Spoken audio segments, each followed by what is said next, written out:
సుమన్ టీవీలో మీ business promotions కోసం ఈ కింది నెంబర్ను సంప్రదించగలరు.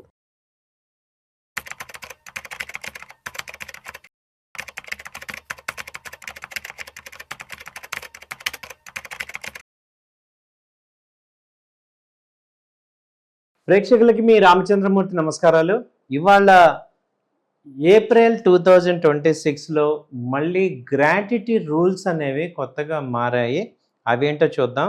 న్యూ గ్రాట్యుటీ రూల్స్ ఏప్రిల్ నుంచి వస్తుంది, అప్లై అవుతుంది.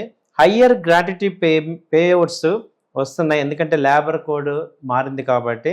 ఇప్పుడు వేజ్ అనగా basic plus DA plus retaining allowance అనగా greater than or equal to 50% of CTC. జనరల్గా గ్రాట్యుటీ అనేది వేజెస్ మీద ఉంటాయి. వేజ్ని ఎలా క్యాల్కులేట్ చేస్తామంటే బేసిక్, అదొరకు బేసిక్ డిఏ ఉండేది, ఇప్పుడు రిటైనింగ్ అలవెన్స్ కూడా యాడ్ చేశారు. అలాగే ఇది 21 నవంబర్ 2025 నుంచి అప్లికబుల్ అవుతుంది.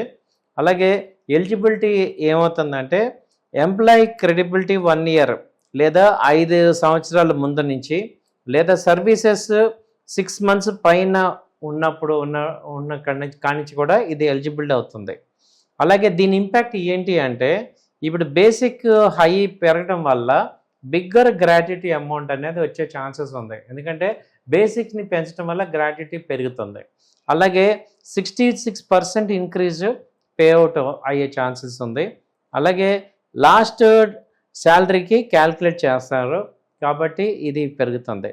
అలాగే శాలరీ మీద ఇంపాక్ట్ చూసుకుంటే టేక్ హోమ్లో కొంత తగ్గుతుంది, ఎందుకంటే హయ్యర్ పిఎఫ్ కాంట్రిబ్యూషన్ అవటం వల్ల టేక్ హోమ్ శాలరీ తగ్గుతుంది, బట్ లాంగ్ టర్మ్లో మంచి బెనిఫిట్స్ ఉంటాయి. అలాగే బోనస్ని పిఎఫ్ని ఎలా యాడ్ చేసుకుంటాం. బోనస్ ఇంక్రీజ్ అవుతుంది, ఎందుకంటే వేజ్ పెరగడం వల్ల బోనస్ కూడా పెరుగుతుంది. కాబట్టి ఎంప్లాయీ ఎక్కువ ప్రొవిజన్స్ ఉంటాయి, లయబిలిటీ పర్ ఎక్కువ ఉంటాయి. అలాగే షార్ట్ టర్మ్లో ఏంటంటే శాలరీ తగ్గచ్చు, బట్ లాంగ్ టర్మ్లో మంచి బెనిఫిట్స్ ఉంటాయి. ఇలాగే బోనస్ చూసుకున్న హయ్యర్ వేజెస్ ఎలిజిబిలిటీ వల్ల మనకి ఎక్కువ బెనిఫిట్స్ వస్తాయి. సో దీన్ని మనం గ్రాట్యుటీ రూల్స్ని తీసుకున్నాం. అలాగే ఇప్పుడు ఏప్రిల్లో ఇంకొకటి ఏంటంటే బ్యాంక్స్కి దాదాపు 14 రోజుల పాటు హాలిడేస్ ఉన్నాయి. ఇది ఆల్ ఓవర్ ఇండియాలో, అలాగే కొన్ని స్టేట్స్లో మారచ్చు, ఇంక్లూడింగ్ హాలిడేస్ అన్నీ తీసుకుంటే. ఇప్పుడు మనం చూసుకుంటే బ్యాంకింగ్ కాబట్టి ఏంటంటే బ్యాంకింగ్ ట్రాన్సాక్షన్స్ హెవీగా చేసే వాళ్ళందరికీ ఇది ఒక రిమైండర్ లాగా చూస్ చేసుకోండి. ప్రజెంట్ ఇప్పుడు 2వ తారీఖు 4వ శనివారం ఆదివారాలు కూడా ఇంక్లూడ్ చేస్తే ఎలా ఉంటుంది అనేది చూసుకుంటే ఏప్రిల్ 1 దేశవ్యాప్తంగా వార్షిక బ్యాంక్ సెలవు దినం. ఏప్రిల్ 2 వచ్చి ఈస్టర్ ముందుండే పవిత్రమైన గురువారం.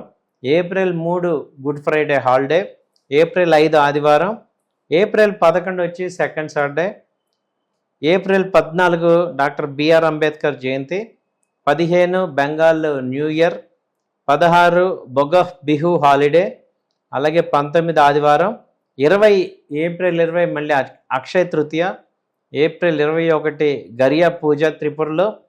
అలాగే ఏప్రిల్ 25 4వ శనివారం. ఏప్రిల్ 26 వచ్చి ఆదివారం. కాబట్టి టోటల్గా బ్యాంకు పనులు అన్నీ కూడా ముందే ప్లాన్ చేసుకోవటం అనేది బెటర్ అనేది చెప్తున్నారు. సో ఇదండి. కాబట్టి బ్యాంక్ హాలిడేస్ని అలాగే మీ గ్రాట్యుటీని రెండింటిని కూడా చెక్ చేసుకోండి. థ్యాంక్ యూ అండి. నమస్తే.